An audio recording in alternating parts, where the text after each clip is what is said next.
Your brain is the only thing you have when you're in suffer mode. You're going to hit a time in your life where you need all the mental strength that you can muster.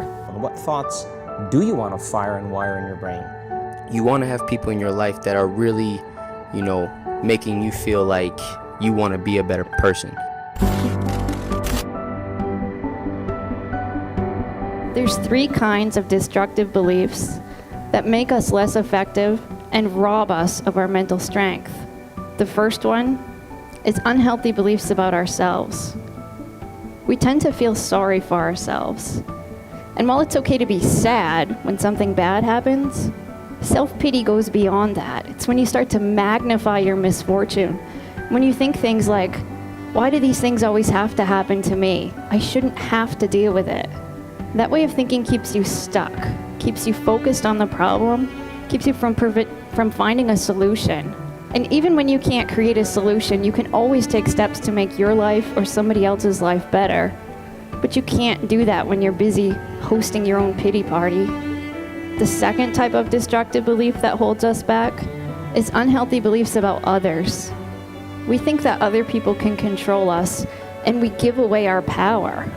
But as adults who live in a free country, there's very few things in life that you have to do. So when you say, I have to work late, you give away your power. Yeah, maybe there'll be consequences if you don't work late, but it's still a choice. The third type of unhealthy belief that holds us back is unhealthy beliefs about the world. We tend to think that the world owes us something. We think, if I put in enough hard work, then I deserve success. But expecting success to fall into your lap like some sort of cosmic reward will only lead to disappointment. But I know it's hard to give up our bad mental habits. It's hard to get rid of those unhealthy beliefs that we've carried around with us for so long. But you can't afford not to give them up, because sooner or later, they're going to hit a time in your life where you need all the mental strength that you can muster. So I invite you to consider what bad mental habits are holding you back. What unhealthy beliefs are keeping you from being as mentally strong as you could be? And what's one small step that you could take today? You want to have people in your life that are really, making you feel like you want to be a better person, who are trying to bring the best out of you, who are inspiring you to take leaps and to pursue your dreams and your passions, and to keep moving forward and keep growing as a person. That's the type of people you want to be around. Those are life-giving people. When you get around them, you feel like you expand, you don't contract. And on the contrary, I know in my life, I've been around certain people that when I get around them, their energy just feels off. And it makes me feel off, and it makes me feel like I have to contract who I am. I can't expand, I can't think big, I can't dream big. And so now you have to make the conscious decision and ask yourself, are you going to allow yourself to continue to be around that person when you guys do get back together? Or are you going to, make a stand and say, you know what, I understand that this person isn't good for me. It's not that they're a bad person, it's just they aren't aligned with where I am right now. They're not aligned with where I'm trying to go. They're not aligned with my values. And that's a tough decision to make, to say, you know what, I can't be around this person as much anymore. When you can really use what the universe has gifted you with, when you can really use the things that you're really good at to uplift others, to help others, to have an impact on others, I don't think there's a better feeling than that. If you can figure out what that gift is, cultivate that gift, turn that gift into a skill, and then use that skill to serve the greater good, to serve others, I feel like that's a recipe for a very fulfilling life. Because to get to where you want to go, the amount of pain involved, I'm not saying physical, I'm not saying you got to break yourself off, the amount of mental pain of how many times you're going to have to do something that you don't want to do to get to where you want to go. There's going to be more times you do something that you don't want to do than you are going to want to do it. And that's your new norm. That's your new norm. So then it's like breathing. And then once you do this over and over and over again, it becomes like breathing. I don't want to live this lifestyle, but to get to the other side of this, I have to. So if you really want it, you realize what trying is and what trying is not. Talking about what I want to do.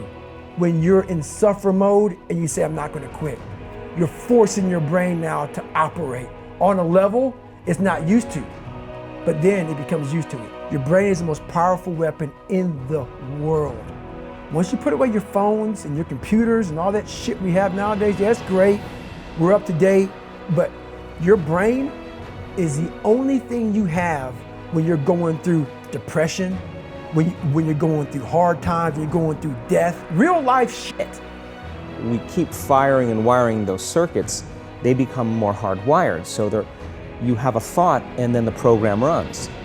But it's the emotion that follows the thought. If you have a fearful thought, you're going to feel anxiety. The moment you feel anxiety, your brain's checking in with your body and saying, yeah, you're pretty anxious.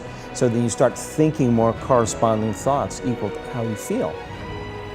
Well, the redundancy of that cycle conditions the body to become the mind. So now, when it comes time to change, the person steps into that river of change and they make a different choice, and all of a sudden, they don't feel the same way.